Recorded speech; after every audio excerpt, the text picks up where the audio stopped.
Hello students, हम लोग आज ग्रुप 13 का नेक्स्ट वीडियो बना रहे हैं। इसमें हम लोग डिस्कस करेंगे क्या, general chemical properties of group 13 elements. General chemical properties of group 13 elements. Group 13 element बहुत ज़्यादा इम्पॉर्टेंट है जेई मेंस और जेई एडवांस दोनों के लिए।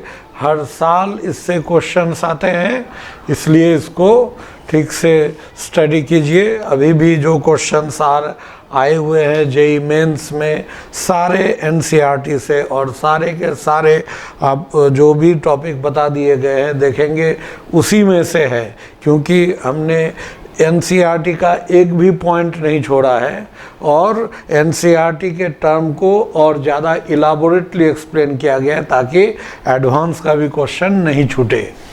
तो जनरल केमिकल प्रॉपर्टीज में सबसे पहला ये है ऑक्साइड्स एंड हाइड्रोक्साइड्स। तो पहला जो ग्रुप 13 एलिमेंट का ऑक्साइड और हाइड्रोक्साइड कैसा होगा, तो जितने भी ग्रुप 13 के एलिमेंट हैं सब के सब ऑक्साइड और हाइड्रोक्साइड बनाते हैं।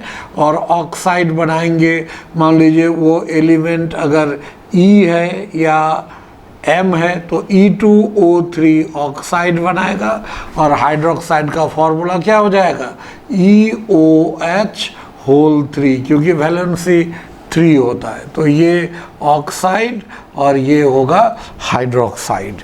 तो all the elements of group 13 form oxides and hydroxide of this type.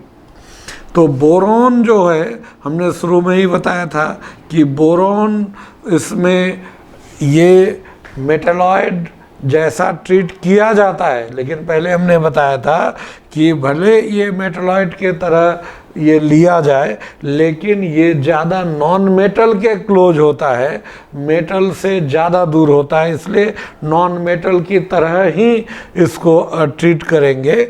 अगर मान लीजिए दिया हुआ है चॉइस में कि बोरॉन मेटल है कि नॉन मेटल है और मेटलॉइड चॉइस में है ही नहीं, तब आप नॉन मेटल टिक कर सकते हैं। तो बोरॉन इसलिए उसके जो ऑक्साइड्स होते हैं वो एसिडिक होते हैं, एसिडिक ऑक्साइड और हाइड्रोक्साइड्स ये बनाते हैं। इसका कारण क्या है कि जैसे बोरॉन अगर मान लीजिए इस तरह का बनाएगा तो बोरॉन +3 स्टेट में जो होगा तो इसका साइज तो काफ़ी छोटा होगा। इस वजह से ये क्या करेगा, वाटर को इसमें जो है वाटर को वो बहुत तेज़ी से एब्जॉर्ब करेगा, वाटर के बहुत सारे मॉलिक्यूल को ये अपनी तरफ खींचेगा। लेकिन हम एक ही को अभी दिखा रहे हैं तो ये ऐसे लेगा क्योंकि यहाँ चार्ज डेंसिटी बहुत हाई है, तो इसको खींचेगा और यहाँ खींचने के बाद इस जगह क्या करेगा, इसका H ये जो है H ये लूज करता है। इस वजह से यहाँ पर मतलब ये जो इलेक्ट्रॉन डिफिशिएंट है, चार्ज डेंसिटी हाई है, इस वजह से H2O को अपनी तरफ खींचेगा। तो यहाँ B और मान लीजिए इधर O, H और H, यहाँ पर तो अब 2 प्लस रहा और 1 प्लस यहाँ चला आया और यहाँ प्लस चार्ज आते ही वो H लूज करेगा और B यहाँ पर OH हो गया और यहाँ 2 प्लस और इधर क्या हुआ H प्लस लूज किया। मतलब इसमें और भी वाटर होंगे, हम यहाँ एक वाटर मॉलिक्यूल को दिखाए हैं और इस तरह से वो H प्लस लूज करता है और वो एसिड के तरह बिहेव करेगा। यहाँ जो और भी वाटर आएंगे और ये चार्ज ख़त्म होगा। तो इस तरह से फिर आगे बोरिक एसिड में तो और डिटेल से पढ़ेंगे। तो ये है B+3 यानी कि बोरॉन के ऑक्साइड्स और हाइड्रोक्साइड ये क्यों एसिडिक होते हैं। एल्युमिनियम गैलियम इसके ऑक्साइड और हाइड्रोक्साइड एम्फोटेरिक होते हैं और इंडियम और थैलियम ऊपर से नीचे इलेक्ट्रोपॉजिटिव कैरेक्टर बढ़ रहा है, इसीलिए ये जो बढ़ेगा तो इसके जो ऑक्साइड्स होते हैं वो बेसिक होते हैं। मतलब बोरोन के ऑक्साइड और हाइड्रोक्साइड बेस से रिएक्ट करके सॉल्ट बनाएगा, ये एसिड बेस दोनों से रिएक्ट करके सॉल्ट बनाएगा। इंडियम और थैलियम के ऑक्साइड और हाइड्रोक्साइड सिर्फ और सिर्फ एसिड से रिएक्ट करके सॉल्ट का फॉर्मेशन करेगा। तो बोरॉन के ऑक्साइड्स और हाइड्रोक्साइड एसिडिक है, इसलिए ये केवल बेस से रिएक्ट कर रहा है और सॉल्ट बना रहा है NaBO2। इसका नाम है सोडियम मेटाबोरेट, सोडियम मेटाबोरेट कहते हैं इसको। और यहाँ जो Na3BO3 बन रहा है इसको हम लोग सोडियम बोरेट कहते हैं, या सोडियम ऑर्थोबोरेट भी इसको कह सकते हैं। तो ये बोरॉन का जो ऑक्साइड और हाइड्रोक्साइड है ये एसिड है और इसी वजह से केवल बेस से रिएक्ट करके सॉल्ट और वाटर बनाया। और बाकी यहाँ जो E है, यहाँ पर E मतलब एल्युमिनियम और गैलियम हुआ। एल्युमिनियम और गैलियम E ये दोनों के ऑक्साइड और हाइड्रोक्साइड एम्फोटेरिक हैं, तो ये एसिड और बेस दोनों से रिएक्ट करके सॉल्ट और वाटर बनाएगा। तो इस तरह से एसिड से देखिए E2SO4 ये 2 इसका वैलेंसी है और E का वैलेंसी 3, इसलिए इस तरह के सॉल्ट बनते हैं। और वाटर या एसिड से हुआ, फिर बेस से रिएक्शन भी कर सकता है और उससे भी ये सॉल्ट का फॉर्मेशन होता है। INOH3 और TLOH ये तो बताए थे, TL इनर्ट पेयर इफेक्ट के वजह से इसका वैलेंसी 1 होगा, इसलिए TLOH बनाएगा, TLOH3 नहीं बनाएगा। तो ये बेसिक होते हैं और ये सिर्फ एसिड के साथ सॉल्ट देगा। अब है फॉर्मेशन ऑफ ट्राइहैलाइड। ट्राइहैलाइड मतलब EX3। E कौन हो गया? यहाँ ग्रुप 13 का एलिमेंट। यहाँ पर E लेकिन 13 में से ये नहीं होगा, कौन? थैलियम। बताए थे इनर्ट पेयर इफेक्ट के वजह से इसका +3 स्टेट हाईली अनस्टेबल होता है और इसी वजह से ये हाईली अनस्टेबल होता है, इसी वजह से ये EX यहाँ जो है TlCl3 नहीं बनाएगा। लेकिन इसका एक्सेप्शन में हम पहले बताए थे TlI3, इसको हम लोग रैमलेज सॉल्ट कहते हैं और ये CSI3 जैसा बिहेवियर शो करता है। ये टूटता है किसमें? Tl+ और I3- में टूटता है ना। यानी कि यहाँ वो ऐसा एपियर हो रहा है कि +3 स्टेट में है, लेकिन +3 में नहीं, ये +1 स्टेट में ही होता है।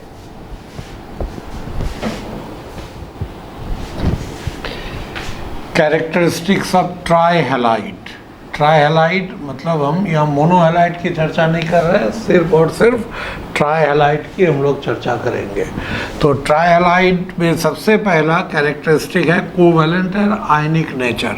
तो कोवैलेंट और आयनिक नेचर स्टडी करने के लिए हम लोग को फजान्स रूल यूज करना पड़ेगा। जहाँ कहीं भी किसी भी कंपाउंड में कोवैलेंट और आयनिक कैरेक्टर जैसे टर्म आया, तुरंत आपको फजान्स रूल याद रखना है। और उसमें कैटायन पे जितना ज़्यादा चार्ज होगा, एनायन पे जितना ज़्यादा चार्ज होगा, कोवैलेंट कैरेक्टर उतना ज़्यादा होगा। जितना कम चार्ज होगा कैटायन एनायन पे, आयनिक कैरेक्टर ज़्यादा होगा। साइज कैटायन का बड़ा होगा, एनायन का छोटा होगा तो आयोनिक होगा। साइज कैटायन का छोटा, एनायन का बड़ा तो कोवैलेंट होगा। तो BX3 B+3 काफ़ी छोटा है, इसलिए ये एक तो चार्ज भी ज़्यादा +3 और साइज काफ़ी छोटा है, इसलिए ये कोवैलेंट हुआ। Fluoride, aluminium, gallium, indium, thallium, इसके जो फ्लोराइड्स होंगे, ट्राइफ्लोराइड, फ्लोराइड आयोनिक होंगे। ये क्योंकि F- के इलेक्ट्रॉन क्लाउड को कोई कैटायन खींच ले अपनी तरफ, ये पॉसिबल नहीं होता, ये इजीली पोलराइज नहीं होता F-, इसीलिए वहाँ कोवैलेंट कैरेक्टर नहीं होता। ये फजान सूट में पहले एक्सप्लेन किया जा चुका है। तो एल्युमिनियम, गैलियम, इंडियम, थैलियम के फ्लोराइड्स आयोनिक होते हैं और बाकी फ्लोराइड के अलावा जैसे क्लोराइड, ब्रोमाइड और आयोडाइड, वो जो हैलाइड्स लेंगे एनहाइड्रस फेज में ये कोवैलेंट होता है। एनहाइड्रस फेज में कोवैलेंट, जैसे यहाँ पर एनहाइड्रस AlCl3 कोवैलेंट है, हाइड्रेटेड AlCl3 आयोनिक है। ये पूछा हुआ है IIT में इस पार्ट को। तो यहाँ पर क्या होता है, AlCl3, अगर हम लोग Al और इस पे 3+ चार्ज लेंगे तो चार्ज बहुत ज़्यादा हुआ, इसीलिए यहाँ जो Cl- होगा, Cl-, इधर ये Cl- और Cl-, इसको क्या करेगा, इसके इलेक्ट्रॉन क्लाउड को, ये Cl-, इसके इलेक्ट्रॉन क्लाउड को ये खींच लेगा बहुत तेज़ी से, ये पोलराइज हो जाता है और पोलराइजेशन के वजह से यहाँ कोवैलेंट कैरेक्टर डेवलप होता है, ये कोवैलेंट हो जाता है।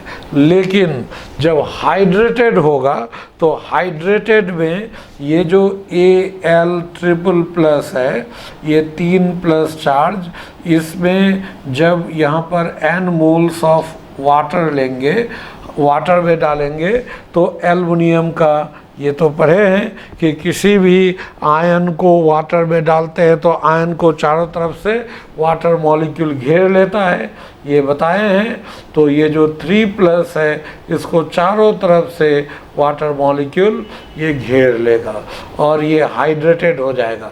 हाइड्रेटेड हुआ तो क्या हुआ, ये जो हाइड्रेटेड एल्युमिनियम हुआ तो चार्ज डेंसिटी घट जाएगा और साइज भी बड़ा हो गया। तो अभी हमने क्या बताया था, चार्ज डेंसिटी घटेगा तो आयनिक कैरेक्टर बढ़ेगा, कैटायन का साइज बढ़ेगा तो आयनिक कैरेक्टर बढ़ेगा, तो ये साइज बड़ा हो गया, इसलिए अब क्या हो जाएगा, ये क्या हो जाएगा, इट फेवर्स आयोनिक कैरेक्टर, ये आयनिक कैरेक्टर को फेवर करता है, इसीलिए हम लोग हाइड्रेटेड AlCl3 क्या हो जाएगा, आयोनिक होगा और एनहाइड्रस AlCl3 कोवैलेंट। देखिए IIT में क्वेश्चन पूछा है कि एनहाइड्रस AlCl3 और हाइड्रेटेड AlCl3 में कौन ईथर में ज़्यादा सॉल्युबल होगा, ईथर में। तो एनहाइड्रस AlCl3 कोवैलेंट, ईथर एक ऑर्गेनिक सॉल्वेंट, तो कोवैलेंट कंपाउंड ऑर्गेनिक सॉल्वेंट में ज़्यादा सॉल्युबल, इसलिए एनहाइड्रस AlCl3 कोवैलेंट, ये ईथर में सॉल्युबल होगा। हाइड्रेटेड जो है वो आयोनिक है, वो वाटर में सॉल्युबल होगा, ये ईथर में सॉल्युबल नहीं होगा।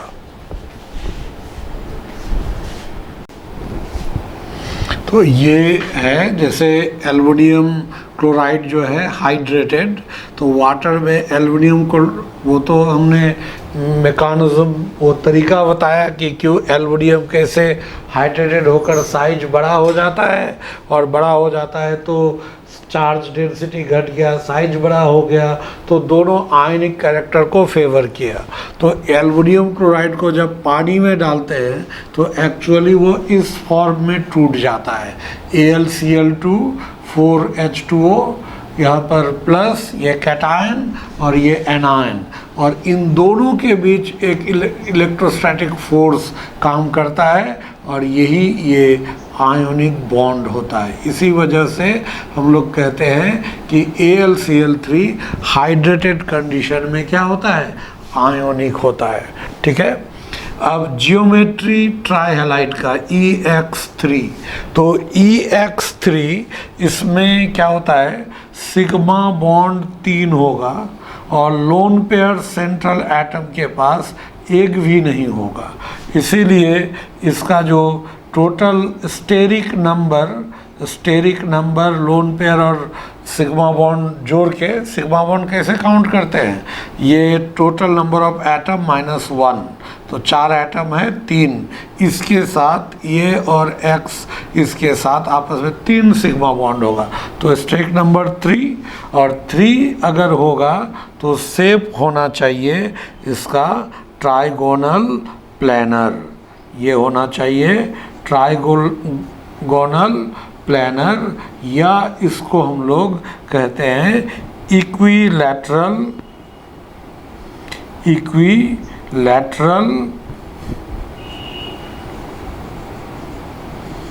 Triangular,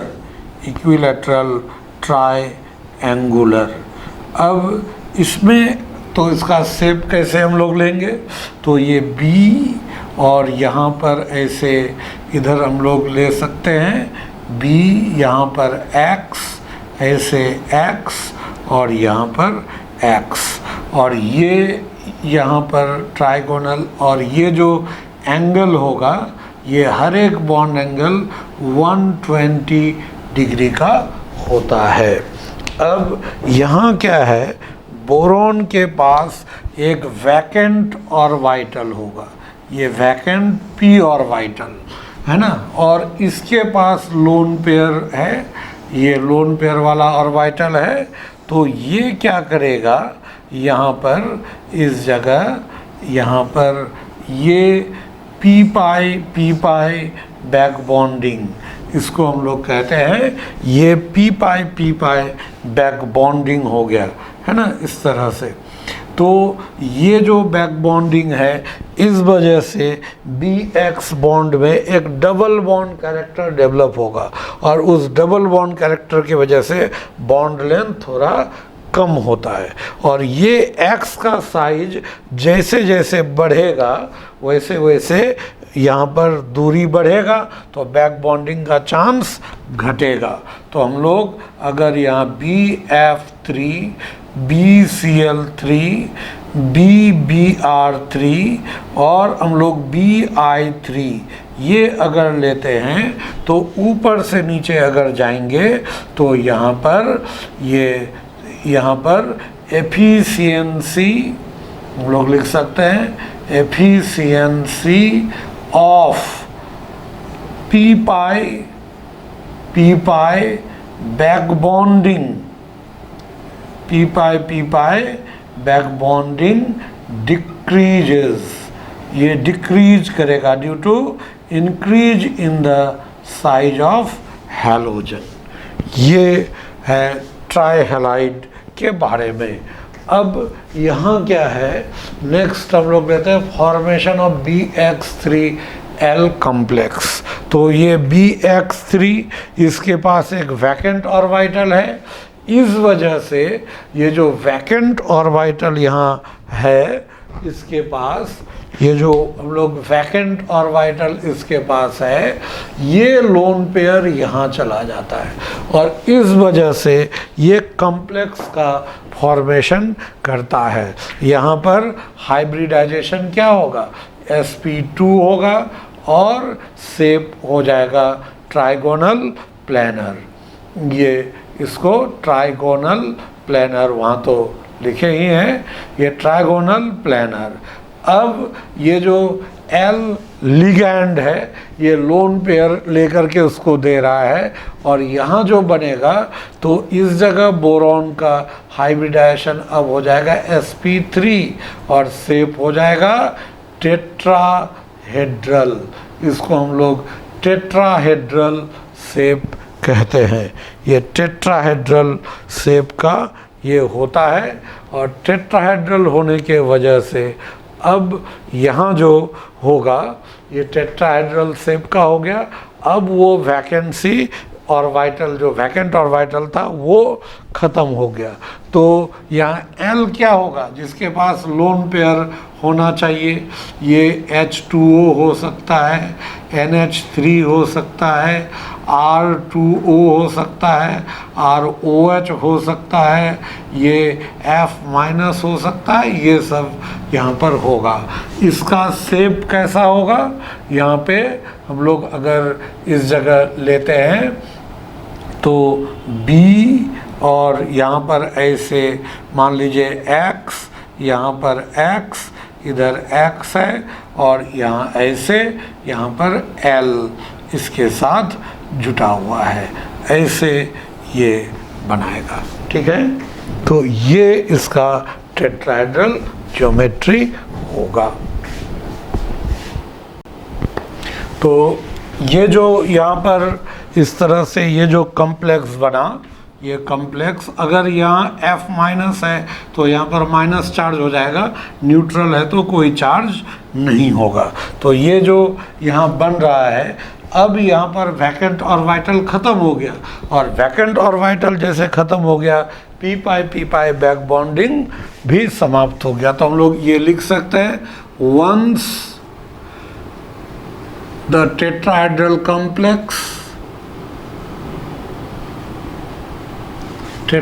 complex is formed,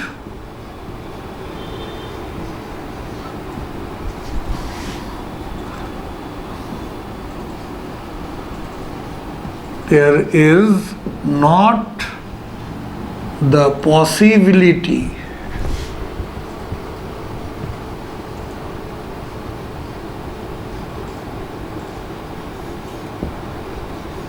possibility of p pi back bonding, p pi back bonding, अब उसकी पॉसिबिलिटी नहीं है।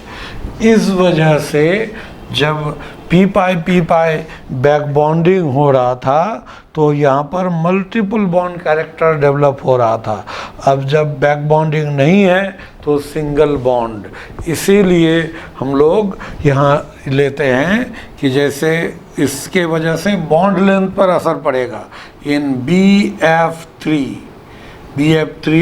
ये जो BF बॉन्ड लेंथ ये होता है 1.30 एंगस्ट्रम, लेकिन यही अगर हम लोग BF3 या यहाँ पर अगर हम लोग BF3 और NH3 ये कॉम्प्लेक्स बना लिया है ना, तो इस कॉम्प्लेक्स में यहाँ BF बॉन्ड 1.38 एंगस्ट्रम हो गया। देखिए बॉन्ड लेंथ क्या हो गया, बढ़ गया। क्यों बढ़ गया, क्योंकि यहाँ बैक बॉन्डिंग का पॉसिबिलिटी नहीं है, यहाँ बैक बॉन्डिंग है, मल्टीपल बॉन्ड कैरेक्टर आया, बॉन्ड लेंथ यहाँ कम है, यहाँ ज़्यादा है। इस पर IIT में क्वेश्चन पूछा गया है ना, इस पॉइंट पे कि BF3 में बॉन्ड लेंथ दे दिया है और ये आपको याद नहीं रखना है ये वैल्यू, ये मैंने सिर्फ ऐसे डाटा दिया है। एग्ज़ाम में कैसे पूछा गया है कि BF3 में बॉन्ड लेंथ दे दिया और इसमें BF बॉन्ड लेंथ इस कॉम्प्लेक्स में निकालने कहा है, तो इससे क्या होगा, ज़्यादा होगा। तो वो चॉइस में एक चॉइस दिया 1.30 एंगस्ट्रम, एक चॉइस इससे कम दिया है ना, दो चॉइस इससे कम दिया और एक ही इससे ज़्यादा, तो वो तो इजी होगा, जो ज़्यादा है उसको टिक कर देंगे, वैल्यू हमें याद नहीं रखना है। हाँ, आजकल अब ऐसा दे दिया गया है कि उसमें थोड़ा इजी हो जाता है, तो अब ज़्यादा दो दे दिया, एक यही दिया और एक कम दिया, तो दो ज़्यादा अगर दिया तब तो दिक्कत है, तो दो ज़्यादा होगा, एक थोड़ा सा ज़्यादा और एक बहुत ज़्यादा दिया जाता है, तो बहुत ज़्यादा अंतर नहीं होगा बॉन्ड लेंथ में, इसलिए उससे इमीडिएट जो ज़्यादा है उसको आप टिक कर दीजिए। इस तरह से इस पर क्वेश्चन पूछा गया है। नेक्स्ट कैरेक्टरिस्टिक है फॉर्मेशन ऑफ डाइमेरिक मॉलिक्यूल्स। ये जो ट्राई हैलाइड्स है ये डाइमर के फॉर्म में रह सकता है। तो जैसे BX3, ये BX3 ये लेकिन मोनोमेरिक फॉर्म में ही रहता है, और बोरॉन के हैलाइड को छोड़कर बाकी इस ग्रुप का जो एलिमेंट है उसके ट्राई हैलाइड्स वो डाइमेरिक फॉर्म में रहते हैं। अब सवाल उठता है कि क्यों ऐसा होता है। तो देखिए, ये इलेक्ट्रॉन डेफिशिएंट मॉलिक्यूल है, तो इलेक्ट्रॉन डेफिशिएंट है तो इसको ऑक्टेट पूरा करना होगा। तो ऑक्टेट पूरा करने के लिए दो टेंडेंसी है, जैसे EX3 जो है इसका स्ट्रक्चर क्या हुआ कि ऐसे E और यहाँ पर X और इधर X और ये X, यहाँ पर है क्या, इसके पास ये वैकेंट और वाइटल है जो इसके परपेंडिकुलरली ये एक प्लेन में होगा और उसी प्लेन के परपेंडिकुलर ये रहेगा। मतलब इस तरह से आप ले सकते हैं। ये तो मतलब स्क्वायर जैसा है, ऐसा नहीं, ये ट्राइगोनल होगा और एक P ऑर्बिटल इसके परपेंडिकुलर एक ऊपर और एक नीचे रहेगा। तो यहाँ पर इसका एक टेंडेंसी क्या है कि इसका पॉसिबिलिटी एक है कि ये जो लोन पेयर है ये इसके साथ ये इलेक्ट्रॉन, ये बैक बॉन्डिंग इसके थ्रू इसके इलेक्ट्रॉन डेफिशिएंसी को पूरा करे। एक तो ये चांस है ना, एक ये, और दूसरा तरीका क्या है इसका, ये मतलब दूसरा तरीका यहाँ हम लोग ले सकते हैं कि ये ऑक्टेट पूरा करने का, इलेक्ट्रॉन की कमी को कंपेंसेट करने का एक ये तरीका। दूसरा तरीका है कि यहाँ E और इधर मान लीजिए यहाँ पर X, ऐसे X और ये X और यहाँ पर X है, फिर यहाँ E, इधर X, यहाँ X और इधर यहाँ पर X। तो ये जो इसके पास लोन पेयर है, एक लोन पेयर देगा इसके वैकेंट ऑर्बिटल को और ये लोन पेयर देगा इसको, और इस तरह से ऑक्टेट पूरा किया। तो हालांकि ये एक प्लेन में होता है, 3 डायमेंशनली देखेंगे तो ये इस तरह से रहेगा। ये हम लोग इसको एक प्लेन में लेंगे तो एक ये ऊपर और एक हो जाएगा यहाँ पर नीचे, इस तरह से ऐसे रह सकता है। फिर उसी तरह से यहाँ भी हम लोग अगर ये अबव द प्लेन इस तरह से ये होगा और ये यहाँ पर हो जाएगा बिलो द प्लेन। इस तरह से इसका अरेंजमेंट होता है। तो ये डाइमेरिक स्ट्रक्चर। तो EX3 is electron deficient, it has the tendency to compensate its electron deficiency either by back bonding or by dimerization। ये दो तरीका से ये पूरा कर सकता है। अब कब कौन सा होगा? अगर बैक बॉन्डिंग पॉसिबल है तो डाइमेराइजेशन नहीं होगा। तो ये बोरॉन के केस में इसका साइज जो छोटा हो गया तो बैक बॉन्डिंग इजी हो जाएगा, इसलिए बोरॉन के केस में ये इलेक्ट्रॉन की कमी को बैक बॉन्डिंग से पूरा करेगा। लेकिन बाकी और एलिमेंट्स में ई जो एल्युमिनियम, गैलियम, इंडियम, थैलियम तो नहीं, एल्युमिनियम, गैलियम, इंडियम, ये इसका साइज बड़ा हो गया। तो अब बड़ा होने की वजह से वहाँ बैक बॉन्डिंग नहीं होगा। तो ये तरीका जो है खारिज हो गया, ये ख़त्म हो गया, ये अब नहीं होगा। तो अब क्या होगा कि यहाँ दूसरा तरीका यानी डाइमर बनाएगा। तो डाइमर बना करके ये मतलब एग्जिस्ट करेगा। तो ये डाइमेरिक फॉर्म, ये डाइमेरिक फॉर्म जो होगा ये किस में रहेगा? ये डाइमेरिक फॉर्म वेपर फेज में या नॉन पोलर सॉल्वेंट में डाइबेरिक फॉर्म में रहेगा, लेकिन जैसे ही पानी में डालिएगा वहाँ हाइड्रेशन हो जाएगा और हाइड्रेशन होकर के फिर आयनिक फॉर्म में चला जाएगा। जैसे ही इसको पानी में डालिएगा MX3(2) या EX3 ही लिखिए, तो EX3 या MX3(2) इसका अगर हम लोग ये 12H2O अगर हम लोग ऐसे यहाँ पर लेते हैं तो इसका बनेगा क्या, यहाँ पर M और H2O6 ऑक्टाहेड्रल कॉम्प्लेक्स यहाँ पर ऐसे बनेगा, और यहाँ पर M तो नहीं, इस जगह E लिख रहे हैं तो E होगा, और यहाँ 2 ये बनेगा, और इधर यहाँ पर इस जगह हो जाएगा 3+, और फिर यहाँ हो जाएगा 6X- आयन, और ये आयनिक फॉर्म में आ जाएगा। तो इस फॉर्म में वो एग्जिस्ट करेगा आयनिक फॉर्म में। तो ये हुआ इसका ये मोनोमेरिक फॉर्म या डाइमेरिक बनाने का टेंडेंसी।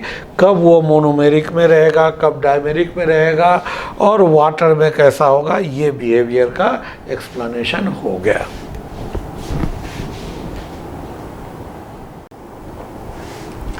नेक्स्ट है फॉर्मेशन ऑफ कॉम्प्लेक्स हैलाइड्स। यहाँ बोरॉन बाकी हैलाइड से डिफरेंट है। बोरॉन BF3 या BX3 ये एक X- लेता है और BF4- तक ही बनाता है। यहाँ पर कोऑर्डिनेशन नंबर कितना है, 4। कोऑर्डिनेशन नंबर कहते किसे है, पड़ोसियों की संख्या, मतलब बोरॉन से डायरेक्ट कितने फ्लोरीन जुटे हुए हैं, तो फ्लोरीन कितने जुटे हुए हैं, यहाँ 4, और इस वजह से इस पे माइनस, तो इससे डायरेक्ट कितना एटम कांटेक्ट में है, 4। इसी को कोऑर्डिनेशन नंबर कहते हैं। तो इसका कोऑर्डिनेशन नंबर 4 से ज़्यादा कोऑर्डिनेशन नंबर नहीं होता है ना। ये पूछा गया है कि कॉम्प्लेक्स हैलाइड में ये जो है ये 4 से ज़्यादा, इसका कोऑर्डिनेशन नंबर 4 ही होता है, 4 से ज़्यादा क्यों नहीं होता। ये सेकेंड पीरियड का है, यहाँ d ऑर्बिटल अवेलेबल नहीं है, ये ऑक्टेट एक्सपैंड नहीं कर सकता, इसलिए 4 बॉन्ड तक में ऑक्टेट कंप्लीट हो गया, उसके आगे ये ले नहीं सकता। लेकिन उसके बाद एल्युमिनियम, गैलियम, इंडियम ये सब में d ऑर्बिटल अवेलेबल है, इस वजह से यहाँ पर इन तीनों में कोऑर्डिनेशन नंबर 6 तक जा सकता है। कोऑर्डिनेशन नंबर 6 है, ये 3 हैलाइड आयन को एब्जॉर्ब करके AlF6 या GaCl6 InCl6 3- या एक X- एब्जॉर्ब किया तो 1- चार्ज हुआ, ये न्यूट्रल है, और 3X- एब्जॉर्ब करेगा तो 3- होगा। कोऑर्डिनेशन नंबर 6 और 6, यहाँ जो कोऑर्डिनेशन नंबर 4 है तो ये टेट्राहेड्रल है, और कोऑर्डिनेशन नंबर जब 6 होता है तो ये ऑक्टाहेड्रल होता है।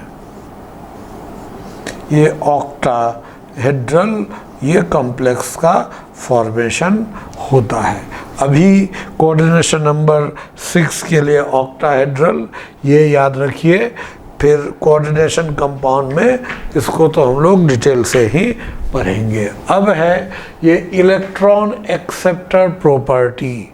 तो हमने क्या बताया, ये जो यहाँ ग्रुप 13 का जो एलिमेंट्स का ट्राई हैलाइड है, तो कोई भी एलिमेंट यहाँ E है और इसके साथ जो 3X है यहाँ जुटा हुआ, तो इसके वैलेंस सेल में तो 3 ही इलेक्ट्रॉन है, और 3 बॉन्ड बनाए तो 6 इलेक्ट्रॉन हुआ, और 6 इलेक्ट्रॉन है, और इसके पास एक वैकेंट ऑर्बिटल है, इलेक्ट्रॉन डेफिशिएंट है, और ऑक्टेट रूल के अनुसार इसको तो उतना स्टेबल नहीं होना चाहिए। इसीलिए क्या करता है, ये एक इलेक्ट्रॉन पेयर किसी से गेन कर सकता है। और जो इलेक्ट्रॉन पेयर गेन करेगा इस वैकेंट ऑर्बिटल के वजह से, इसीलिए ये लिविस एसिड के तरह बिहेव करता है। तो ये क्या हो जाएगा, ये तो इलेक्ट्रॉन डेफिशिएंट है, इलेक्ट्रॉन डेफिशिएंट। एक तो ये हम लोग लिख सकते हैं इलेक्ट्रॉन डेफिशिएंट है। दूसरा ये has a vacant p orbital, vacant p orbital है ना, इसलिए क्या हो जाएगा, can accept an electron pair. ये एक इलेक्ट्रॉन पेयर को गेन कर सकता है ऑक्टेट पूरा करने के लिए। और जैसे इलेक्ट्रॉन पेयर गेन किया, इलेक्ट्रॉन पेयर गेन करते ही, गेन करने का मतलब ये लिविस एसिड है। सो क्या हो जाएगा, लिविस एसिड। ये लिविस एसिड्स होंगे। लेकिन क्या, सो लिविस एसिड, लेकिन क्या यहाँ पर X को बदलने से एसिडिक कैरेक्टर में कोई चेंज होगा, या यहाँ पर अगर X के जगह X फिक्स रखें, E को चेंज करें तो क्या एसिडिक कैरेक्टर में चेंज होगा। इसको हम लोग देखते हैं। तो उसके लिए कैसे हम लोग चेक करेंगे कि ये अगर यहाँ पर हम लोग सेंट्रल एटम को चेंज करते हैं, सेंट्रल एटम को हम लोग चेंज करें, यहाँ जैसे हम लोग ले लें यहाँ BX3, फिर यहाँ पर ले लें ALX3, फिर हम लोग ले GAX3, फिर क्या हो जाएगा INX3। ये जो यहाँ पर है BX3, ALX3, GAX3, INX3, ये जो होगा यहाँ पर, इसके वजह से यहाँ क्या हो जाएगा, ये जो हम लोग लेंगे यहाँ पर, ये हैलाइड्स सेंट्रल एटम जैसे जैसे बड़ा होता जाएगा, कोवैलेंट कैरेक्टर कम होता जाएगा, आयनिक कैरेक्टर बढ़ता जाएगा। इस वजह से यहाँ पर इलेक्ट्रॉन डेफिशिएंट, जैसे आयनिक हो गया तो +3 में ये ऑक्टेट कंप्लीट हो जाता है, फिर वहाँ पर कोवैलेंट, वहाँ पर इलेक्ट्रॉन डेफिशिएंसी का कंसेप्ट नहीं रहेगा। इसलिए यहाँ ऊपर से नीचे जाएंगे तो क्या हो जाएगा, यहाँ पर एसिडिक स्ट्रेंथ, ये क्या हो जाएगा, acidic strength decreases, acidic strength decreases, ये एसिडिक स्ट्रेंथ यहाँ पर ये घटेगा। ठीक है। अब उसके बाद हम लोग अगर यहाँ पर हम लोग ले लेते हैं X चेंज करें और B फिक्स ले लें, जैसे BF3, BCl3 और BBr3 और BI3, यहाँ क्या हो जाएगा, तो इस जगह पे अगर लेंगे तो क्या होता है कि बोरॉन के साथ जो X है, इस तरह से जो 3 X है, तो बोरॉन के साथ ये 3 X जो है, तो इसका इलेक्ट्रोनेगेटिविटी जितना ज़्यादा बढ़ेगा इलेक्ट्रॉन पेयर, उतना ही इसका इलेक्ट्रोनेगेटिविटी जितना ज़्यादा बढ़ेगा इलेक्ट्रॉन पेयर उतना ही खींचेगा अपनी तरफ। तो यहाँ इलेक्ट्रॉन की कमी बढ़ती जाएगी। इस वजह से ये वैकेंट ऑर्बिटल से जल्दी इलेक्ट्रॉन, दूसरे से वैकेंट ऑर्बिटल में इलेक्ट्रॉन जल्दी लेना चाहेगा। तो उस हिसाब से देखें तो इसका इलेक्ट्रोनेगेटिविटी जितना ज़्यादा होगा एसिडिक स्ट्रेंथ उतना ज़्यादा होना चाहिए, यानी उस हिसाब से BF3 का एसिडिक स्ट्रेंथ सबसे ज़्यादा, BCl3 उसके बाद, BBr3 उसके बाद, Bi3 सबसे कम होना चाहिए। ऐसा ये कंसेप्ट देखते हैं तो, लेकिन एक्चुअल ऑर्डर जो होता है उल्टा होता है। ऊपर से नीचे अगर जाएंगे तो यहाँ पर एसिडिक स्ट्रेंथ, जो लुईस एसिड का जो एसिडिक स्ट्रेंथ होता है वो एसिडिक स्ट्रेंथ क्या होता है, इंक्रीज करेगा।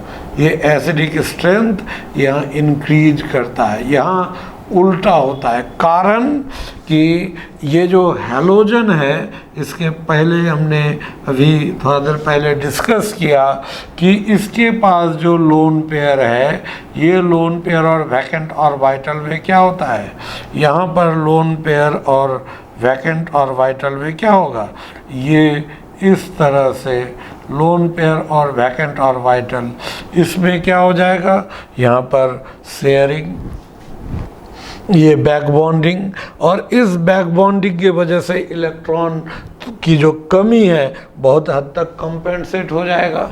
तो जितना ज़्यादा बैक बॉन्डिंग होगा कंपेंसेशन उतना ज़्यादा, तो बाहर से लेने का टेंडेंसी कम, एसिडिक स्ट्रेंथ कम। तो बैक बॉन्डिंग सबसे ज़्यादा तो यहाँ होता है, हैलोजन का साइज जैसे जैसे बढ़ेगा बैक बॉन्डिंग कम होगा, इसलिए डेफिशिएंसी बढ़ता जाएगा, एसिडिक स्ट्रेंथ बढ़ता जाएगा। तो ये कंसेप्ट है इस तरह से। तो ये कॉम्प्लेक्स हैलाइड का इस तरह से ये जो कैरेक्टर हो गया किसका, इलेक्ट्रॉन एक्सेप्टर प्रॉपर्टी का, लुईस एसिडिक कैरेक्टर, ये इसका हो गया, ठीक है। और कॉम्प्लेक्स हैलाइड भी कैसे बनता है उसका भी एक्सप्लेनेशन हो गया।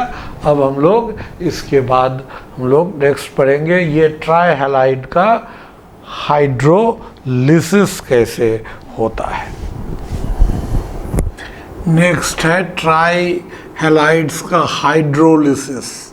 तो हाइड्रोलिसिस में BF3 का अलग है, और एक तो बोरोन, बाकी एलिमेंट से बोरोन ही अलग है। सेकेंड पीरियड का जो एलिमेंट, किसी भी ग्रुप के सेकेंड पीरियड का एलिमेंट क्या होता है, वो एबनॉर्मल बिहेवियर शो करता है।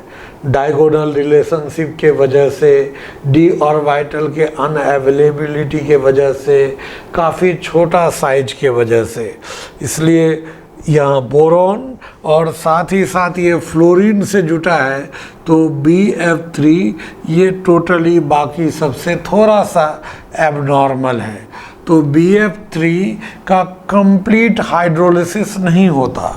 हाइड्रोलिसिस में क्या है कि जैसे इसके साथ जो X है, ये X को हटाना और हटाकर वहाँ पे OH डाल देना, वाटर के साथ ये रिएक्शन करके इसको X को OH में कन्वर्ट कर देना, यही हाइड्रोलिसिस का यहाँ लक्ष्य है, उसका उद्देश्य यही है। X को हटाकर OH जोड़ना, ये हाइड्रोलिसिस यहाँ पर हुआ। तो यानी कि तीनों हैलोजन हटाकर 3 OH आ जाए तो H3BO3 बनेगा। तो अगर हाइड्रोलिसिस कंप्लीट है तो H3BO3 बनना चाहिए। लेकिन BF3 के केस में क्या है, H3BO3 पहले बन तो जाता है, लेकिन ये H3BO3 बनने के साथ साथ HF भी बनता है, और ये H3BO3 HF से रिएक्ट करके यहाँ क्या करता है, उससे रिएक्ट करेगा, है ना। जितना H3BO3 उसका 4 टाइम्स ज़्यादा ये HF से रिएक्ट करता है। रिएक्ट करके यहाँ HBF4 यानी कि, और वही आयन में टूटेगा तो H प्लस और BF4 माइनस, इसी को फ्लोरोबोरेट कहते हैं। तो अगर एक साथ रहेगा हाइड्रोफ्लोरोबोरेट, है ना, या फ्लोरोबोरिक एसिड का फॉर्मेशन होगा जहाँ से H आयोनाइज हो गया, ये बनता है। तो इसमें जो बना उसका कुछ हिस्सा वो HF से रिएक्ट कर गया। यही वजह है कि यहाँ पर इसमें इनकम्प्लीट हुआ, यानी जितना ये लिए उतना ही मॉलिक्यूल H3BO3 होता तो वो कंप्लीट हाइड्रोलिसिस होता, लेकिन यहाँ 4 लिए, यहाँ एक ही H3BO3 है। इस वजह से क्या होता है, हम लोग कहते हैं कि इसका इनकम्प्लीट हाइड्रोलिसिस हुआ और फ्लोरोबोरेट का फॉर्मेशन हुआ। ये हाइड्रोलिसिस। अब यहाँ पर अगर हैलोजन, यहाँ पर फ्लोरीन नहीं है और सब है, क्लोरीन, ब्रोमीन, आयोडीन है, तब यहाँ पर H3BO3 पूरी तरह जितना मोल ये लेंगे उतना मोल H3BO3 बनेगा और साथ में HX बनेगा। यहाँ पर ये दोनों रिएक्ट नहीं कर पाता है या रिएक्शन नहीं होगा, कारण ये जो BX4 माइनस ये स्टेबल नहीं होता है। फ्लोरीन रहेगा तो ये स्टेबल होगा, लेकिन फ्लोरीन के अलावा X के जगह इन तीनों हैलोजन में से कोई भी हो तो वो अनस्टेबल होता है। ये यहाँ पर ये अनस्टेबल होता है, स्टेबल नहीं होता, अनस्टेबल होता है, इसलिए ये बनेगा नहीं, इसीलिए ये यहाँ पर रिएक्शन नहीं करेगा। यही कारण है कि BF3 का इनकम्प्लीट हाइड्रोलिसिस जबकि BX3 का कंप्लीट हाइड्रोलिसिस होता है।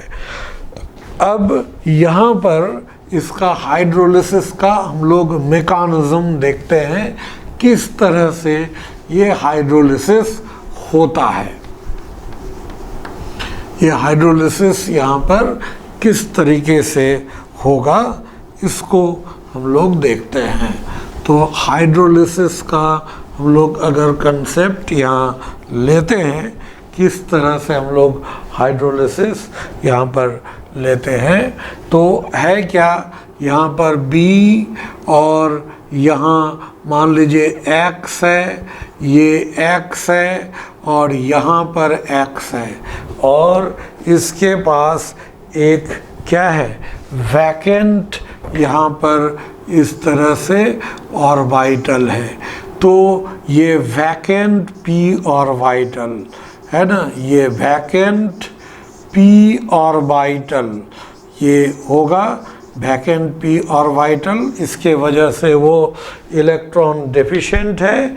अब आएगा यहाँ पर वाटर, तो हाइड्रोलिसिस का मतलब वाटर के साथ रिएक्शन, तो यहाँ मतलब यहाँ पे सॉल्वेंट के रूप में वाटर, और वो न्यूक्लियोफाइल यहाँ पर इस तरह से इसका काम करता है, बेस के जैसा यहाँ है, और ये लोन पेयर इसको दे देगा।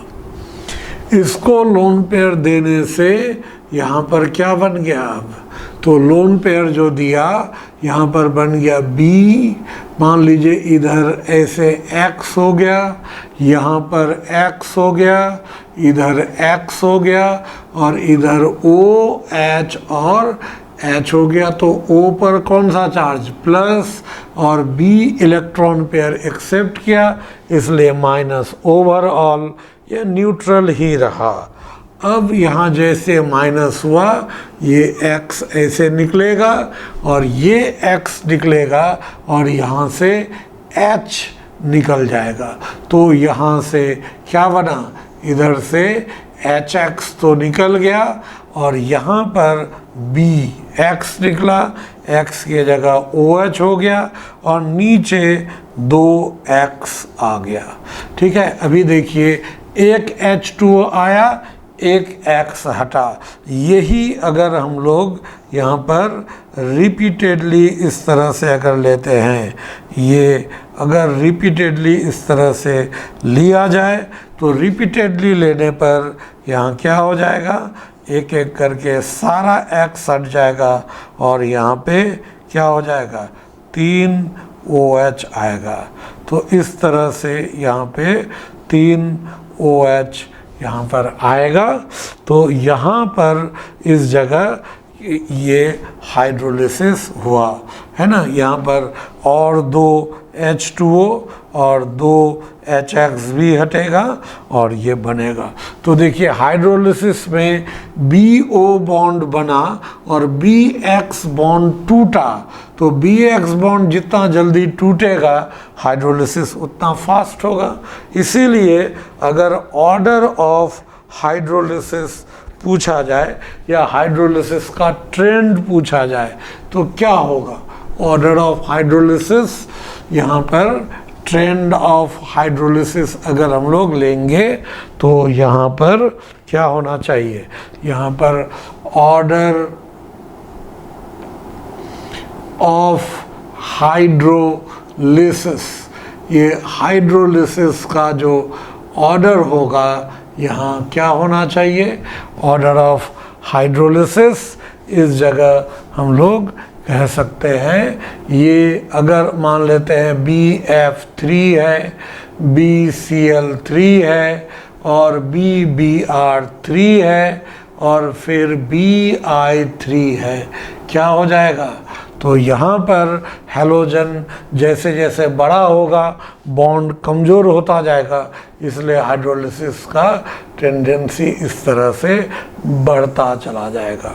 लेकिन अगर हम लोग BX3, ALX3, है ना, GAX3 लेंगे और INX3, तो उसमें हम पहले बता दिए हैं ऊपर से नीचे कोवैलेंट कैरेक्टर घटेगा, तो इलेक्ट्रॉन डेफिशिएंसी की वजह से ही देखिए ये जा रहा है वहाँ पे, तो तब तो इलेक्ट्रॉन डेफिशिएंट मॉलिक्यूल की बात रहेगी नहीं, तो वहाँ पर फिर ऊपर से नीचे डिग्री ऑफ हाइड्रोलिसिस घटेगा, तो ये हो जाएगा हाइड्रोलिसिस। तो अब अगर हम लोग इसके अलावा हम एक अलग से ये इसका लेते हैं हाइड्रोलिसिस ऑफ AlCl3 का हाइड्रोलिसिस क्या होता है? AlCl3 का अगर हम लोग हाइड्रोलिसिस करेंगे तो यहाँ पर AlCl3 और H2O यहाँ पर जाएगा, तो इसमें हाइड्रोलिसिस से AlOH3 और यहाँ पर HCl, तो ये 3 मोल्स यहाँ 3 HCl बनेगा और इस HCl के वजह से धुआं बनने लगता है। तो इसमें क्या है, NCERT में एक क्वेश्चन दिया गया है, NCERT में क्वेश्चन है, white fumes appear around the bottle of anhydrous aluminum chloride, give region। White fumes जो एक बोतल में एनहाइड्रस AlCl3 रखे हैं, उसको जब वो तो बोतल के जैसे खोलेंगे तो क्या हो जाएगा, उसमें वो सफ़ेद धुआं जैसा उत्पन्न होता है। ये धुआं इसी HCl के वजह से होता है। ये जो हाइड्रोलिसिस होगा HCl बनेगा, वो HCl मॉइस्चर में आएगा तो वाइट धुआं जैसा दिखेगा, तो वहाँ जो फ्यूम्स होता है ड्यू टू HCl, ये एग्ज़ाम में पूछा हुआ भी है। ये NCERT में जो क्वेश्चंस डायरेक्ट दिए हुए हैं वो क्वेश्चंस पर ज़्यादा पॉसिबिलिटी है एग्ज़ाम में पूछे जाने का। एक और क्वेश्चन है, boron is unable to form BF6 explain, मतलब बोरॉन BF6 और 3- नहीं बनाता, इसका एक्सप्लेनेशन हम दे चुके हैं कि क्यों नहीं बनाता। तो इस तरह से NCERT के हर एक पॉइंट को यहाँ पर एक्सप्लेन किया जा रहा है, ठीक है, हर एक पॉइंट को हम डिटेल से एक्सप्लेन कर रहे हैं, इसलिए मतलब एग्ज़ाम में इससे क्वेश्चन छूटने का कोई चांस ही नहीं है। अब फॉर्मेशन ऑफ हाइड्राइड्स, तो ग्रुप 13 का एलिमेंट है E, इसको हाइड्रोजन से अगर डायरेक्ट रिएक्शन कराएंगे हाइड्राइड नहीं बनेगा, इसलिए हम लोग ग्रुप 13 के एलिमेंट का हाइड्राइड को डायरेक्ट नहीं बल्कि इनडायरेक्ट मेथड से प्रिपेयर करते हैं। बोरॉन, इसमें जो ग्रुप 13 का जो एलिमेंट है उसमें सबसे ज़्यादा ये बोरॉन जो होता है सबसे ज़्यादा संख्या में हाइड्राइड्स का फॉर्मेशन करता है, उसको बोरेन कहते हैं। कार्बन जो हाइड्राइड बनाता है उसको एल्केन, एल्कीन, एल्काइन, एरीन्स कहते हैं। बोरॉन जो हाइड्रोजन से जुटकर हाइड्राइड बनाता है उसको बोरेन्स कहते हैं। उसी तरह से सिलिकॉन हाइड्रोजन से जुटकर जो हाइड्राइड बनाता है उसको सिलेन्स कहते हैं। तो बोरॉन का जो हाइड्राइड है, जैसे कार्बन का hydride alkene CnH2n+2, CnH2n, CnH2n-2, इस तरह का सीरीज है। उसी तरह से बोरेन्स का भी सीरीज होता है। एक है BmHm+4 सीरीज, इसको नाइडोबोरेन्स कहते हैं, और एक होता है BmHm+6 सीरीज, इसको अरेक्नाबोरेन्स कहते हैं। ठीक है, अरेक्नाबोरेन्स या अरेक्नोबोरेन्स भी कहते हैं। अब इसमें अगर ये 2 है तो हाइड्रोजन उससे 4 ज़्यादा, 6, 5 है तो 4 ज़्यादा 9, ऐसे लेंगे। तो इसका नाम क्या हो जाएगा?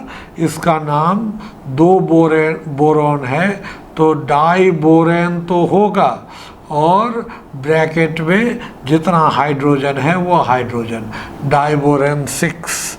ये क्या हो जाएगा? पेंटाबोरेन क्या हो जाएगा? 9, पेंटाबोरेन 9, हेक्साबोरेन 10, ऑक्टाबोरेन 12 ब्रैकेट में, डेकाबोरेन 14। इसी तरह से होगा यहाँ पर टेट्राबोरेन 10, पेंटाबोरेन 11, हेक्साबोरेन 12, ऑक्टाबोरेन 14, डेकाबोरेन 16 ब्रैकेट में इस तरह से लिखा जाएगा। ये बोरेन का। इसके अलावा एक और सीरीज होता है BmHm+2, लेकिन इस सीरीज में क्या है, ये न्यूट्रल में नहीं होता। ये न्यूट्रल, जैसे यहाँ पर है ना न्यूट्रल, कोई चार्ज नहीं है, ये नहीं होगा। ये एनायनिक फेज में केवल एनायन के रूप में ये एग्जिस्ट करता है, इसलिए हम लोग इसको जनरल कैटेगरी में नहीं लेते हैं। हम लोग ये 2 मेन कैटेगरी लेते हैं बोरेन्स का। बोरेन का जो हाइड्राइड होता है वो पायरोफोरिक होता है। पायरोफोरिक मतलब जो अपने आप आग लग जाता है, अपने आप मतलब जल उठेगा, उसको हम लोग पायरोफोरिक कहते हैं।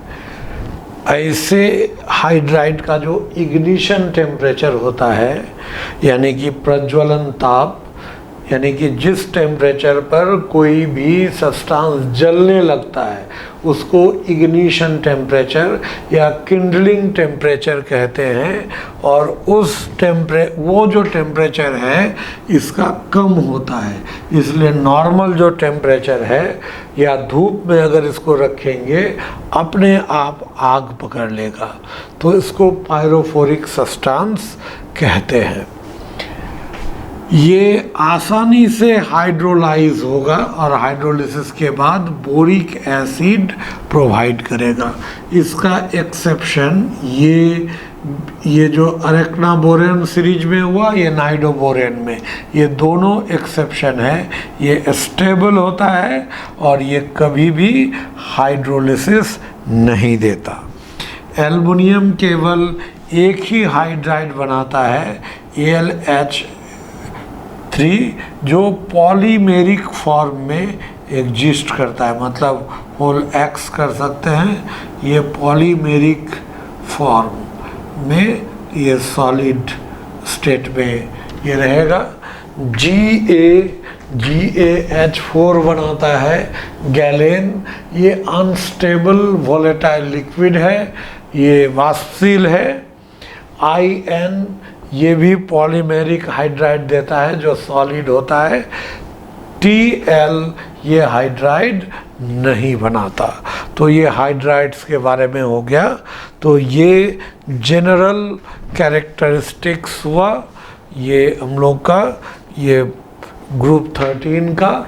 अब हम लोग नेक्स्ट जो वीडियो होगा उसमें हम लोग देंगे, उसमें पढ़ेंगे बोरॉन का एक्सट्रैक्शन और फिर बोरॉन के इम्पॉर्टेंट कंपाउंड्स के बारे में पढ़ेंगे।